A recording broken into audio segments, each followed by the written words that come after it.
Welcome to the channel. Today we're going to talk about Formula One racing, one of my favorite subjects. On November 18th, 2023, next year, Formula One will make its return to the streets of Las Vegas. I'm really excited about this. I'm a big Formula One fan. I have been for many years, too many years to discuss. But my experience in open wheel racing goes back to 1969, when watching Mario Andretti win the Indy 500, and then following his career when he went into Formula One, and then through the 70s with Jackie Stewart, and the 80s, and just on and on and on. Senna, Schumacher.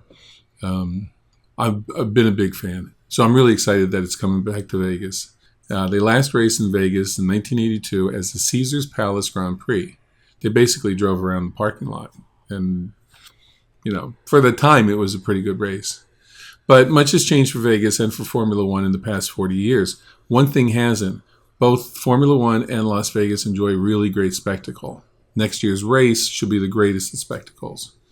For locals, though, the first thoughts are, traffic. My God, they're going to close down most of Center Strip for probably at least a week. It's going to be impossible to get around. What are we going to do? So those locals that are used to things like, I'm going to stay home Super Bowl weekend, I'm not going to go to the Strip for New Year's Eve, don't even think about coming down for Formula One because you're just going to have a miserable time. But for others who really like the spectacle and really enjoy the spectacle that Vegas can be, you want to make sure you come down for at least part of it, even if you don't make it for the race.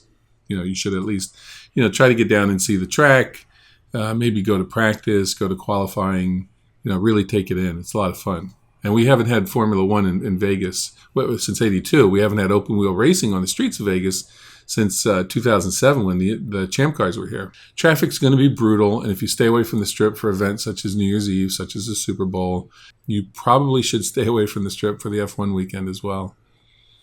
Now, gamblers, it's a whole nother story. It's going to be an absolutely wonderful time to be alive, particularly for poker players. I remember when the Rodeo came into town and some of the bigger conventions would come into town, many of us local poker players, we would flock to the casinos because there were a lot of people there that would just come into town. They had a lot of money, and they really didn't care so much that they would piss it away at the poker tables. They would watch poker on TV. They'd think, I could do that too. They'd pretend to bluff. They wouldn't know what they were doing. Anyway, they dumped a lot of cash. And I would expect the F1 crowd to do exactly the same thing.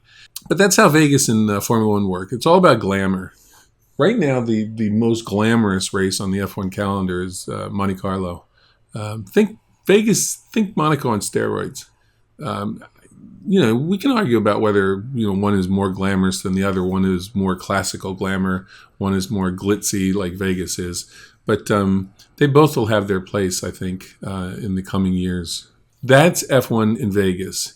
So let me give you a few facts about the Grand Prix, a few talking points, because these are going to come up, I think, over the next year, things you might want to know. Formula One generally races one race in every country that has a race. So like you'll have the Spanish Grand Prix, you'll have the British Grand Prix, et cetera, et cetera. Sometimes you'll have a thing like the European Grand Prix that raced in Spain. The same year there was a Spanish Grand Prix. So as an exception, you would have two races in Spain one year.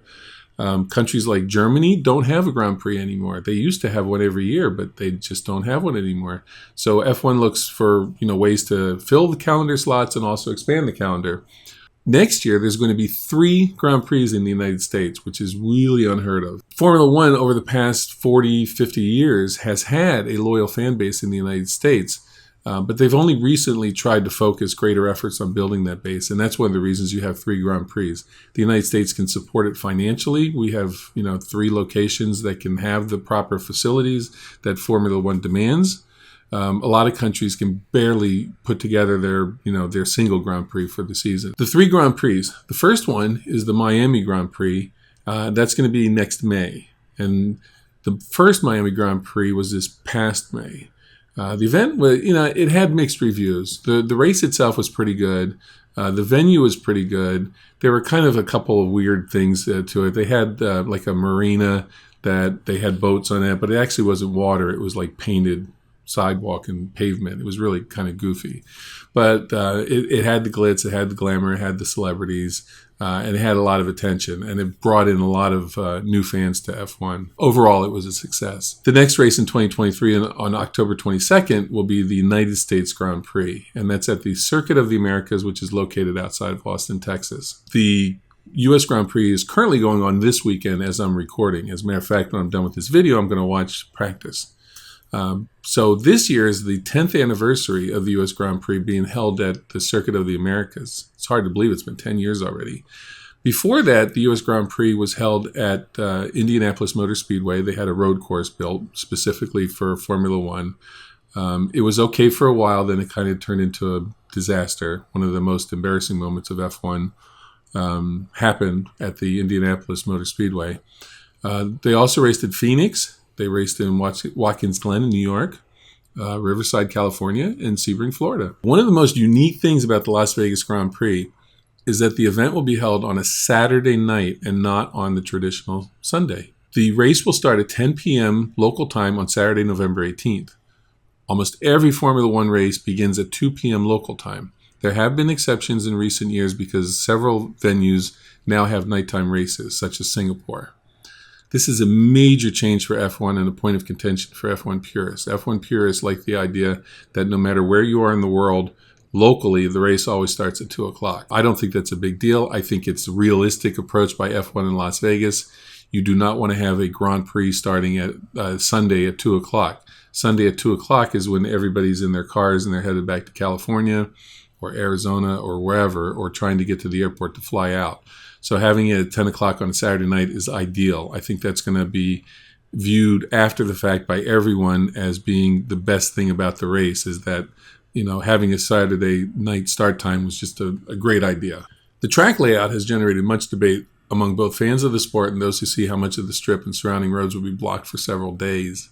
I can't offer any advice for those concerned about getting around beyond what I said. If you're one of those that, you avoid the strip when you consider things to be busy, then, you definitely don't want to come down for that weekend. But for fans of the sport, I have to ask where they find fault in the circuit. 17 corners, 3 straights. Just a glance at the circuit, I see possibly 6 overtaking opportunities on each lap in a straight that runs from Palazzo to Planet Hollywood. It is going to be absolutely awesome to watch 20 cars lap after lap tearing down the strip at 220 miles per hour. I mean, it's just going to be incredible. Hollywood couldn't CGI this, as good as it's going to be to see this live. It's just going to be great. So speaking of seeing it live, if you're thinking about tickets and you're thinking about hotels already, and you should if you really want to go and you really want to get good seats, you should be aware that MGM is rumored to be spending up to $25 million on tickets to bundle with room packages for the weekend. Rooms with or without bundled deals will run at least 3 times their normal weekend rate. 3 times.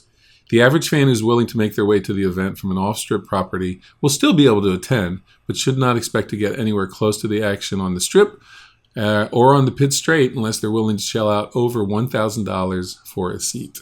Yeah, it's going to be expensive. And that's Formula One. It's a rich person's sport, and the ticket prices reflect that.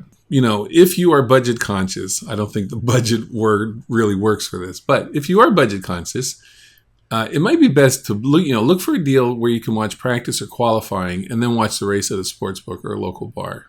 You can get on the strip. You can still get on the strip properties. You can be right down there in the heart of it. You're just not going to get a good grandstand seat, so you might want to watch it inside a bar or a casino. But practice is always exciting. Qualifying is great to watch. Those will have opportunities for you to get a seat and enjoy the whole weekend. A little bit on the history of open wheel racing in Vegas and the last open wheel race. The last open wheel race that I attended in Vegas was the IndyCar race in 2007. At the time, it was called the Champ Car Series, and unfortunately, the race was a dud. I don't think it was promoted well. It was just kind of slapped together. The downtown circuit they used around Fremont Street was just unimpressive. I didn't like anything about it, to be honest. Champ Car dissolved in 2008, just a year after the race, and it became IndyCar, kind of merged together. So then IndyCar came back to Vegas in 2011, but unfortunately, they didn't even complete a single race. The accident that resulted in the death of racer Dan Weldon caused the race to be canceled, and the series abandoned the Las Vegas Motor Speedway as a venue, which is really, it was a sad moment in IndyCar history and a sad moment for open wheel racing in Las Vegas. So the fact that Formula One's come back here, again, it's like a rebirth of open wheel racing in Vegas. Open wheel racing fans like myself, which are mainly a lot of us here in the States and a lot of us on the West Coast, we're really anxious and eager to see racing again on the streets of Las Vegas. It kind of takes us back to, the Caesars Palace Grand Prix and all that, but just updated, just like Vegas has updated over the years. Formula One's return is kind of an updated look and feel. So it's really, really exciting. We're very excited. I'll be posting occasional videos on it just to keep you up to date on what's going on. If you like this type of video, I'd appreciate it if you click the like button.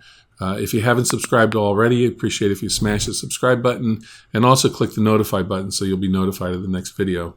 And until I see you in the next video, I hope you have a good one, and we'll see you later.